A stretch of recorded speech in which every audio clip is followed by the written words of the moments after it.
Oke, selamat pagi semuanya. Sekarang kita akan masuk materi mode-mode pembelajaran AUD. Saya dengar dari Kak Gloria, katanya kalian udah presentasi, udah sampai Montessori. Ya, nanti kita review dulu nih. Bab pertama, kalian belajar tentang sejarah PAUD. Kan kalian masuk kuliahnya PG PAUD. PAUD itu jadi pendidikan anak usia dini. Jadi setidaknya kalian harus mengerti sejarah PAUD di Indonesia itu seperti apa. Ini sekilas mengenai sejarah PAUD di Indonesia. PAUD ditelusuri dua periode, zaman penjajahan Belanda 1941 sampai penjajahan Jepang juga ya. Indonesia kan dijajahnya Belanda dan Jepang yang terkenal yang kita belajar sejarah. Nah, itu sangat mempengaruhi dengan sistem pendidikan di Indonesia termasuk PAUD. Ada tokoh-tokoh. Ini beberapa tokohnya yang dimasukkan dalam PowerPoint, tapi nanti kalian bisa baca sendiri karena banyak sekali tokoh-tokohnya juga yang terkait dengan pendidikan usia dini. Salah satunya ini adalah Bue nih, udah nggak ada ya, tapi warisannya masih kita nikmati nih.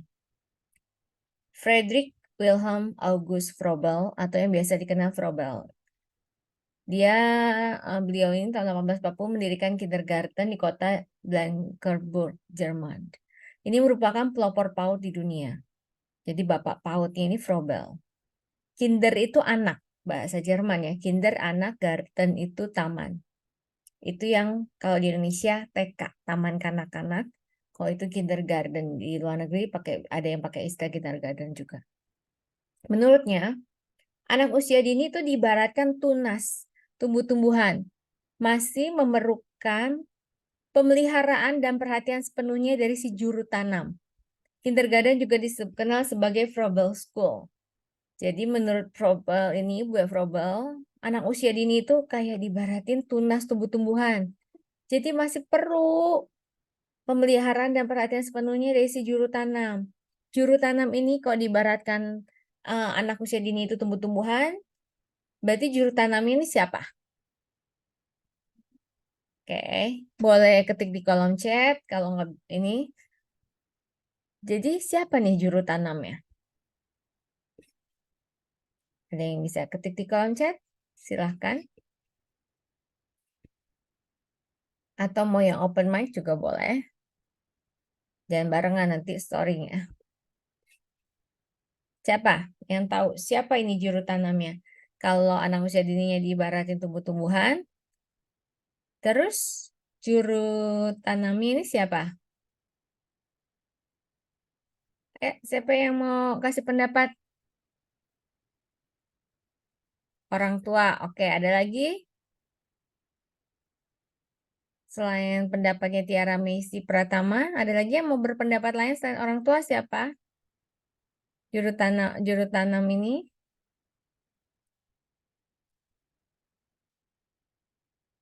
Ayo, siapa lagi? Atau Meisi bisa ketikin jawaban temannya?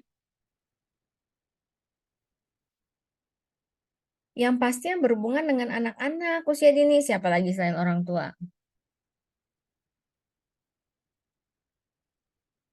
Ini kalian calon apa ini? Kalian masuk kuliah di jurusan ini calon apa? Ada yang jawab gak, Glo? Apa di sini aja semua diem? Oke, guru, masyarakat. Oke, semua orang dewasa, termasuk orang tua, guru, ya masyarakat juga yang memang berhubungan, berinteraksi, baik langsung maupun tidak langsung dengan anak usia dini, mereka itu ya si juru taman ini. Apalagi yang signifikan person ya, signifikan person itu orang yang berhubungan langsung dengan si anak, orang tua, guru.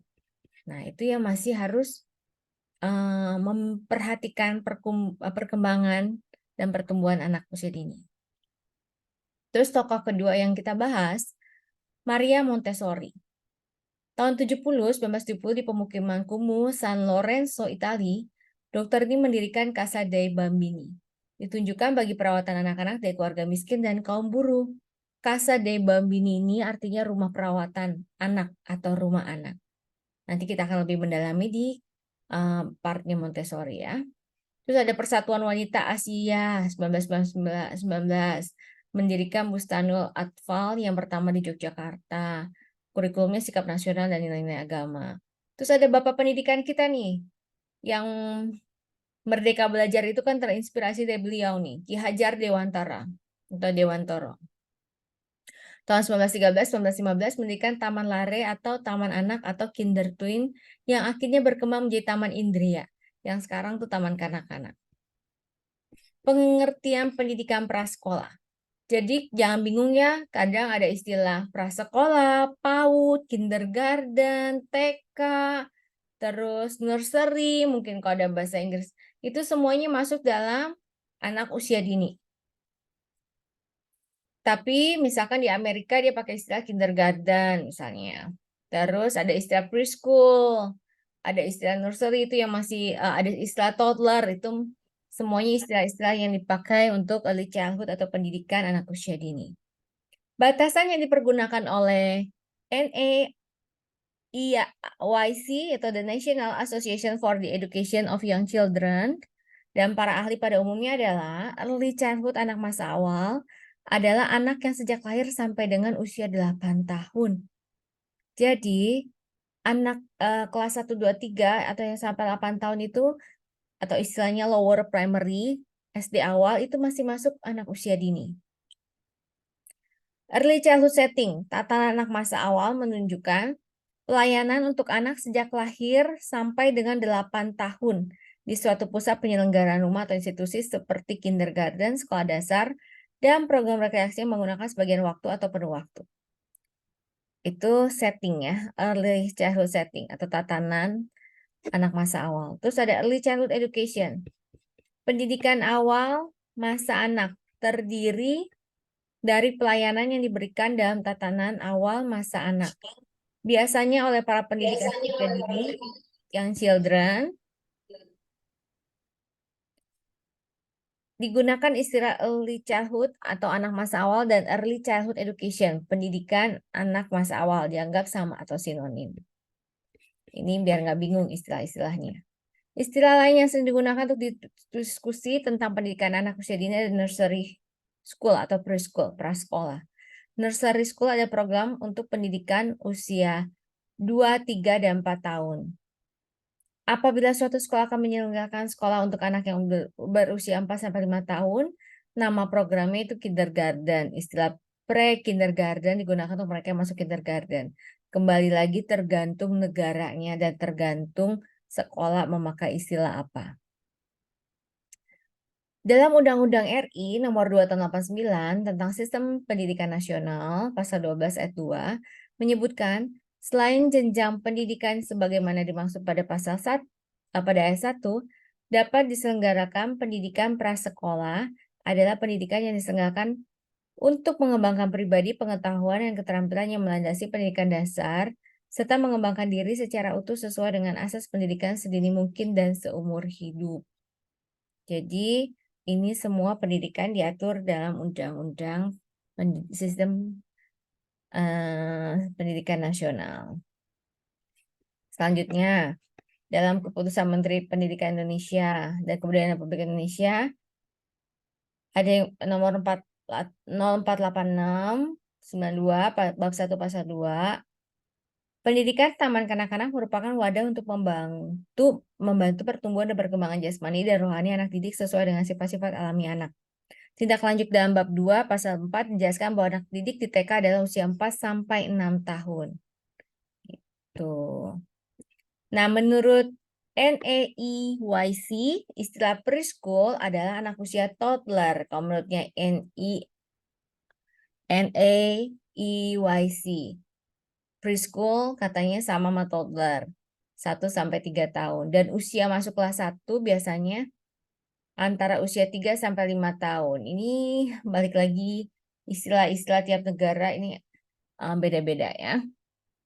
Sementara pengertian toddler adalah anak yang mulai berjalan sendiri sampai usia 3 tahun. Kindergarten tujuannya untuk persiapan masuk kelas 1. Secara perkembangan biasanya meliputi usia 4-6 tahun. Dengan kata lain, yang dimaksud dengan anak usia TK adalah 4-6 tahun, sedangkan anak usia prasekolah mereka yang usia 3 sampai 5 tahun, 5 tahun lebih lah ya. Bihler dan Snowman 93 menggunakan pengertian anak prasekolah dan mereka yang berusia 3 sampai 6 tahun. Nah, jadi tergantung siapa yang ini. Jadi kalau menurut NAEYC, preschool itu katanya 1 sampai 3 sama kayak toddler. Tapi menurut Bihler and Snowman 93, prasekolah ada 3 sampai 6 tahun. Prasekolah. Jadi prasekolah atau preschool 3 sampai 6 tahun. Jadi tergantung siapa tokohnya yang mengeluarkan statementnya atau pernyataannya. Lingkungan anak usia awal. Ekologi adalah suatu studi tentang bagaimana orang-orang berinteraksi dengan lingkungannya dan bagaimana hasilnya atau konsekuensi dari interaksi tersebut. Karena kalau kita mau belajar, nanti kan kalian belajar perkembangan anak. Ini nyambung. Perkembangan anak itu pasti kan kita harus siapkan dulu lingkungannya. Lingkungan anak. Nah, lingkungan ini kita ada yang namanya ilmu itu ekologi. Terus ada teori di perkembangan nanti belajar nih Bronfenbrenner. Jadi namanya teori sistem ekologi. Nanti ada mikro, ekso, dan seterusnya. Nanti belajar di perkembangan ya. Tapi intinya si Bronfenbrenner ini melalui teori sistem ekologinya mampu menjelaskan perkembangan anak yang dihubungkan pada interaksi anak dengan lingkungannya secara terus-menerus. Sering mempengaruhi satu sama lain secara transaksional. Lingkungan anak di rumah adalah lingkungan yang pertama. Lingkungan anak TK terdiri dari 3 lapis yang masing-masing mengandung lingkungan ekologi yang berorientasi pada pertama lingkungan fisiknya. Lingkungan yang bersifat aktivitas. Ingat ya, karakteristik anak itu kan dia aktif gitu. Berbagai orang yang ada di sekitar anak dapat dibedakan dalam usia, jenis kelamin, pekerjaan, status kesehatan, dan tingkat pendidikannya. Sistem nilai, sikap, dan norma. Komunikasi antara anak dan orang di sekelilingnya akan menentukan perkembangan sosial dan emosional anak. Contohnya apa?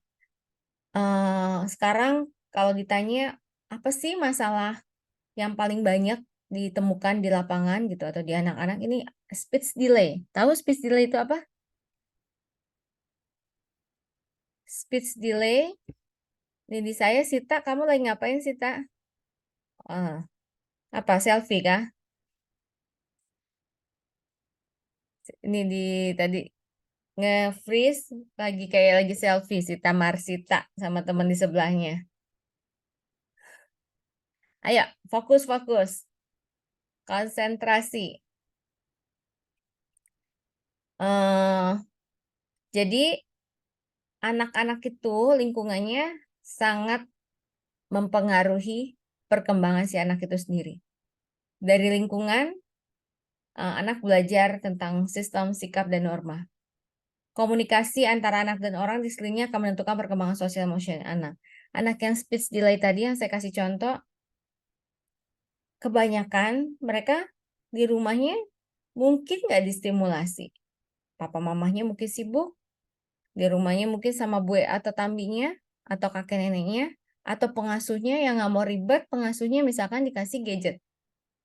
Akhirnya anak itu nggak banyak ngomong kan gimana mau komunikasi 2 arah kalau jarang ada stimulasinya. Hubungan yang hangat dan anak merasa kebutuhannya terpenuhi oleh lingkungannya akan menghasilkan perkembangan kepribadian yang lebih mantap dibandingkan apabila hubungannya dengan lebih banyak mendatangkan kecemasan. Jadi, nggak bisa dipungkiri, lingkungan itu sangat berpengaruh. Oke, next.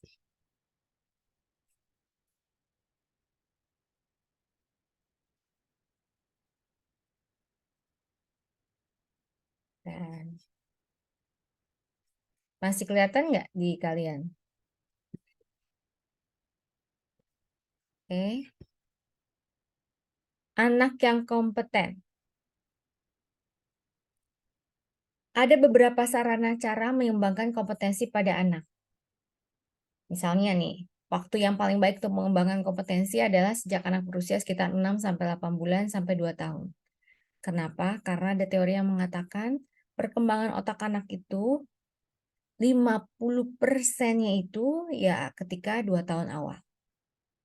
Dan sisanya 80% berarti kan 50 tambah 30%-nya itu adalah dari 2 tahun sampai 8 tahun lah kurang lebih.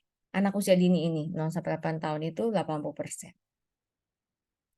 Anak yang memiliki kompetensi yang tinggi umumnya memiliki hubungan sosial yang akrab dengan orang yang penting bagi anak.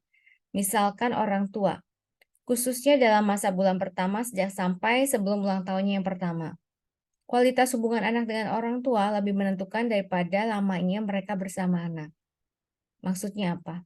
Kadang ada orang tua yang 24 jam, misalkan ibu rumah tangga, atau orang yang work from home, 24 jam di rumah bareng anaknya. Tapi gak ada kualitinya. Maksudnya apa?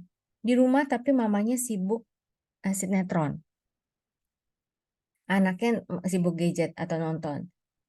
Papahnya nggak tahu belum pulang kerja atau kalau di rumah pun sibuk main game. Misalnya. Ada di rumah secara waktu 24 jam mungkin bareng si anak. Tapi secara kualitas itu nggak dihitung ya, karena meskipun secara fisik ada, tapi mereka nggak ada bondingnya, nggak ada ngobrolnya, nggak ada main barengnya misalnya, nggak ada stimulasi, nggak ada baca bareng dan sebagainya. Jadi yang lebih penting itu bukannya lamanya waktu bersama, bukan kuantitasnya, tapi kualitas. Ya idealnya bisa dua-duanya, kuantitas dan kualitas. Tapi zaman sekarang udah sangat sulit ya, langka bisa ada orang tua yang memang full time buat anak dan full time tanpa gadget gitu. Atau tanpa televisi atau tanpa distraksi apa-apa. Itu jarang sekarang ya. Makanya diantisipasi dengan cara kualitas, quality time. Contohnya saya sekarang jauh nih sama anak-anak saya. Tapi tetap harus ada kualitas, waktu berkualitas atau quality time-nya. Misalkan dengan video call, FaceTime, itu ngobrol di situ, cerita atau apa, ya itu lumayan karena thanks to teknologi.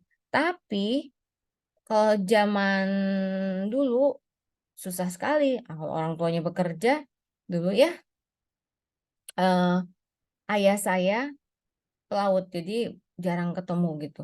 Zaman dulu kalau mau komunikasi itu lewat surat. Jadi kalau mau balas-balasan surat itu 1 bulan baru nyampe. Zaman dulu. Jadi kalian sekarang ini semuanya hanya sejauh jaringan dan jempol kan, tinggal di WhatsApp, tinggal telepon, video call. Nah, jadi kalau bicara ini berarti nggak ada alasan untuk menjaga kualitas hubungan anak dengan orang tua ya. Anak yang berkembang secara optimal apabila pengasuh mau berbicara dengan anak tentang apa saja yang diminati anak. Jadi jangan dikacangin anaknya, jangan dicuekin. Terus ini kenapa penting harus tahu ini, karena nanti mau modelnya apapun, kalau nggak punya dasar-dasar perkembangan, makanya kan perkembangan anak itu kan di semester awal ini biar kalian punya fondasi, karena mau belajar apapun dasarnya itu ya perkembangan anak dan pandangan kita terhadap si anak. Nah, kalau kita pengen anak kita kompeten, anak didik ya, bahkan ini kan calon ibu semua di sini nih. Kalau pengen anak kalian nanti, suatu hari nanti punya anak yang kompeten dan anak didik yang kompeten, ya lakukanlah ini. Terus, berbicara dengan anak secara oral akan jauh lebih efektif dalam mengembangkan bahasa, sosial, dan intelektual anak daripada bila anak memperoleh rangsangan bicara dari televisi. Nah, yang tadi saya bilang kan, radio atau melalui pembicaraan beberapa orang tua. Kebebasan fisik adalah penting bagi anak. Anak yang tidak terus dibatasi ruang geraknya akan lebih baik perkembangannya. Karena memang anak itu jiwanya gerak. Apalagi 2 tahun pertama itu kan, kalau nanti di PAC, di perkembangan, kalian belajar namanya sensori motorik. Tahap perkembangan kognitif itu sensori motorik. Anak memang belajarnya dari gerak. Makanya nanti kita lihat model-model perkembangan apa saja yang ramah anak. Ya, oke, next. Pandangan terhadap anak. Barbara Newman dan Philip Newman mengemukakan beberapa pandangan mengenai anak seperti yang disebutkan di bawah ini. Katanya mereka nih, orang dewasa yang ini, anak sebagai orang yang berdosa, katanya. Tabula rasa, tanaman yang tumbuh, anak sebagai milik, katanya. Anak sebagai investasi untuk masa depan. Setuju? simpen setuju nggak setujunya karena setiap orang, setiap tokoh punya pendapatnya masing-masing. Kalau kalian nggak setuju ya jangan dipakai. Kita sebagai pengetahuan aja. Terus ini ada hak-hak anak. Hak-hak anak. Tahun internasional yang disponsori oleh Badan Internasional yaitu PBB, Perserikatan Bangsa-Bangsa tahun 79 membantu mengarahkan perhatian kepada hak-hak anak. Deklarasi PBB terhadap hak anak meliputi hak untuk memperoleh kasih sayang, cinta dan pengertian, hak untuk mendapatkan gizi dan perawatan kesehatan, hak untuk mendapatkan kesempatan bermain dan berekreasi, hak untuk mempunyai nama dan kebangsaan, hak untuk mendapatkan perawatan khusus bila cacat, hak untuk belajar menjadi warga negara yang berharga, hak untuk hidup dalam kedamaian dan persaudaraan. Semua anak mempunyai hak yang sama, tidak dibedakan dan didiskriminasikan. Itu haknya anak. Kenapa ini penting kalian tahu? Biar nanti kalian kan calon guru. Jadi mau apapun model pendidikannya, mau apapun, mau dimanapun kalian mengajar, ingat hak anak ini gitu. Oke, kita masuk bab 2. Sampai di sini ada yang mau ditanya dulu nggak? Tentang bab 1.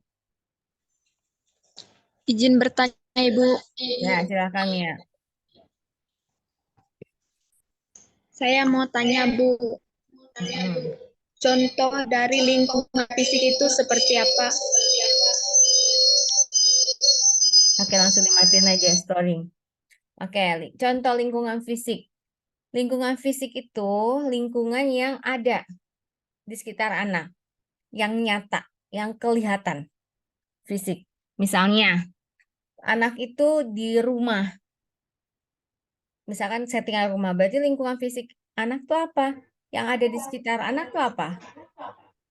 Ya rumahnya, misalnya. Rumahnya itu ada siapa? Ada orang tua, ada bue tambi, kakek nenek, ada pengasuh. Itu yang pertama, anaknya, lingkungan sekitar anak. Terus, eh itu orangnya, lingkungan fisik dari segi orangnya. Terus dari segi di rumahnya apa? Ada apa? Misalkan dia ada tempat bermainnya, ada halamannya, misalnya. Terus dia ada eh apa itu? Playground. Nggak sekedar halaman, tapi ada tempat bermainnya. Terus nanti kita belajar tuh di setiap metode pasti kayak contoh di Montessori atau di Waldorf atau di mana itu pasti ada lingkungan yang disetting, yang dipersiapkan lingkungan fisiknya. Nah, itu contohnya. Jadi lingkungan fisik anak itu maksudnya ya bisa diartikan, kamu bisa diartikan sebagai lingkungan di mana si anak itu berada di lingkungan seperti apa. Baik secara fisik yang kelihatan gitu. Itu ya Mia ya. Ada lagi yang Iya, mau Bu. ditanyain? Nggak ada. Kalau nggak ada kita lanjut bab 2. Sebentar.